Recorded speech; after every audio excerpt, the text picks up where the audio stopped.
welcome and thank you all for attending this very important press briefing organized to make a very important announcement pertaining to the conducting of simultaneous general elections to the local bodies, that is panchayats and municipalities across the state. From the Commission side, we are very glad to inform you all that we are on time to hold these local bodies elections 2025. As you all know, the tenure of present panchayats and then municipalities expire by the end of this year. So why I said we are on time to constitute a fresh panchayat and municipalities bodies next. Now, formally, the State Election Commission of Arunachal Pradesh announced the general elections, which will be simultaneous, both the panchayats and municipalities, in a single phase across the state. Having announced, I would like to give you the schedule of elections, which is very important. The schedule of simultaneous general elections to the Panchayat Raj institutions and municipal bodies of Itanagar and Pasighat municipalities in the state in a single phase is as follows. Date of issue of notification by the State Election Commission is on 17th November 2025, Monday, that is day after, tomorrow. And on the same date, all returning officers will issue their notifications in respective RO headquarters. That is on 17th November 2025, Monday. Then, when I said the notification from RO's office will be made on 17/11/2025, for clarity, the process of nomination will start from that day itself. That is from 17/11/2025. And after 7 days of the date of nomination filing, there will be, after 2 days of the filing of the nominations, there will be scrutiny. That is on 26th. Last date of filing nomination will be 24/11/2025, and after 2 days, scrutiny will take place. That is on 26/11/2025. And again, the next step is the withdrawal of nomination, which is on 29/11/2025, that is Saturday. And date of poll, the electors would go to poll on 15th December 2025. And it will be followed by counting on 20th December 2025. After that, within 3 days, the whole process of election will be wound up, completed. So that is the schedule. I think we'll be circulating hard copy also to all the media friends. If any clarity, you can just get it clarified. Now, having said that, this will be the 12th general elections since NEFA Panchayat Raj Regulation 1967. This will be the 12th general elections to the Panchayat Raj. I'm not talking about the municipal. For Panchayat Raj institutions, this will be the 12th general elections, because we had 7 times elections under Panchayat Raj Regulation 1967, and then 4 times under the current act, that is Arunachal Pradesh Panchayat Raj Act 1997. So 11 times we have already done. So this time would be the 12th elections. And give us the data of total seats in panchayats. That I'll give you. And for municipalities, of course, we have had elections second time already. Now this will be the third elections to the municipalities of Itanagar Municipal Corporations and then Pasighat Municipal Councils.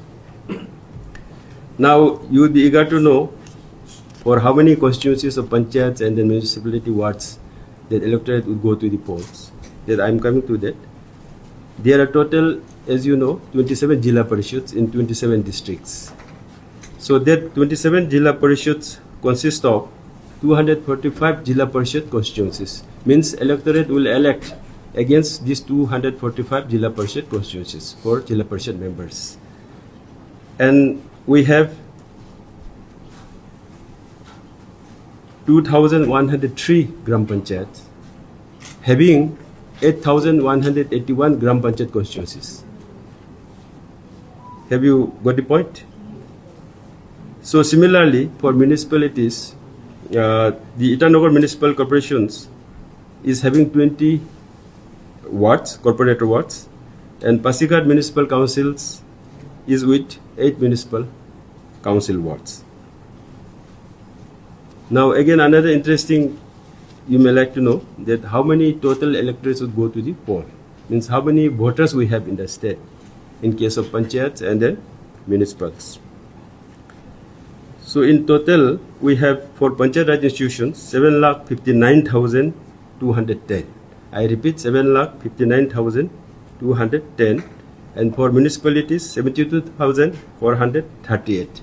So overall, summing up both PRIs and then municipalities, total electorate in the state is 8,31,648.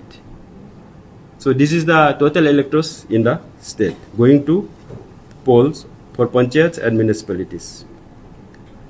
And another interesting figure you may note down. Now in panchayat case, the female voters surpasses the men.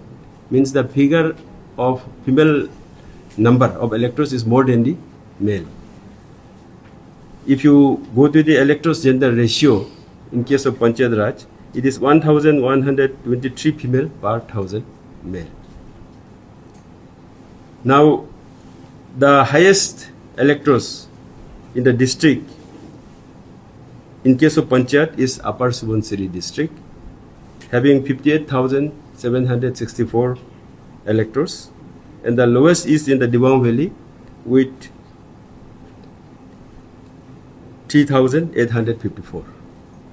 Similarly, in case of municipalities, the highest electors is in the ward number 19 of Itanagar Municipal Corporations with 5,106, and the lowest is in ward number 6 of Pasighat Municipal Council with 812.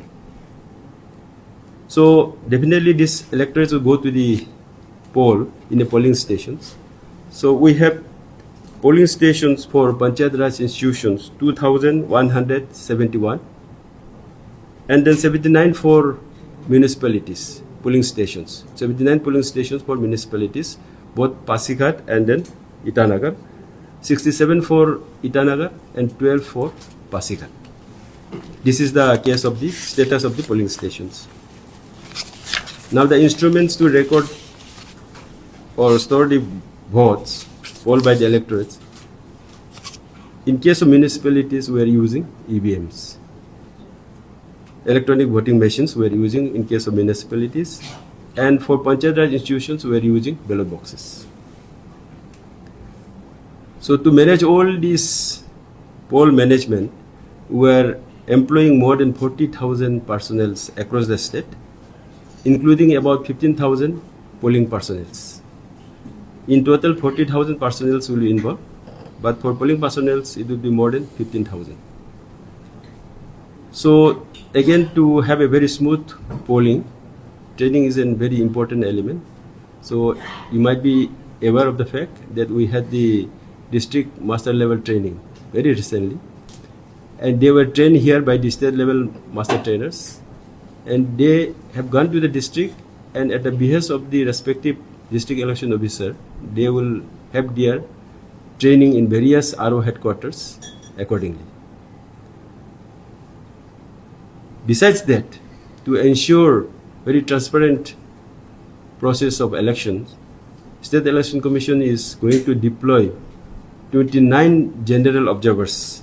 That means 27 for the districts and 2 for the municipalities. In total, 29 general observers will be deployed, and they will be from a very senior level Indian Administrative Service, Indian Forest Service, and then Arunachal Pradesh Civil Service officers. And they will be the representative of State Election Commission in the districts, and they will be the eyes and ears of the commission. So far, the security management is concerned, which is very important and very prioritized one. Elaborate security arrangement will be made to ensure free, fair, and fearless polling, and special care by deploying additional forces will be mobilized for sensitive areas in Tirap, Changlang, Longding, TCL region. And the collections of information during the poll, pre-poll, and then post-poll is a very important aspect of election process. So for that, we have made very elaborate networking system, well-equipped control rooms will be set up at every level, State Election Commission level, District Election Officers headquarter level, RO's headquarter level, and in every police stations. Just to be well prepared, the Commission has convened a District Election Officers meeting, DC-DO's meeting, coordination and preparedness meeting on 12th November of this month, where long presses have been deliberated upon the preparation of District Election Management Plan, and we have finalized. And we are very sure that the plans made by the respective DCs and DOs were up to the mark. We are satisfied with it. So we are going ahead with those District Election Management Plan. Now, coming to the point how to regulate the elections process is the Model Code of Conduct. Model of Conduct is very much in place. And as you all know, from the date of announcement, the MCC, Model Code of Conduct, will take its effect. Means from today onwards, from right now onwards, the MCC will be enforced, will have to be enforced. And Model Code of Conduct is nothing but a set of norms or guidelines for all stakeholders, including political parties, contesting candidates, and then even government missionaries, departments, all honorable MLAs, ministers, advisors. It applies to all. Basically, to regulate the election process, to provide level playing field to all the parties and candidates, irrespective whether they are in power or in oppositions. That is the most important part of State Election Commission. Now, at the end, because basic things I have already apprised you, at the end, the State Election Commission, therefore, would like to appeal all the stakeholders, including state governments, political parties, contesting candidates, and particularly to electors, to cooperate, to extend their helping hand, so that very free, fair, and peaceful election could be held, in order to ensure that the grassroots level local self-governance is strengthened. Because, as we all know, this grassroots level local self-governance institutions are the third pillar of the democracy.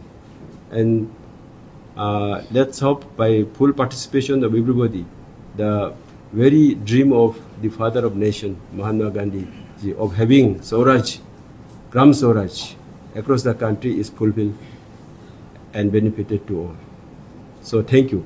With this, I think I wound up the press briefing to this announcement. The last date that you mentioned, Counting is 20. Counting is 20. How many companies of security forces you are deploying this time?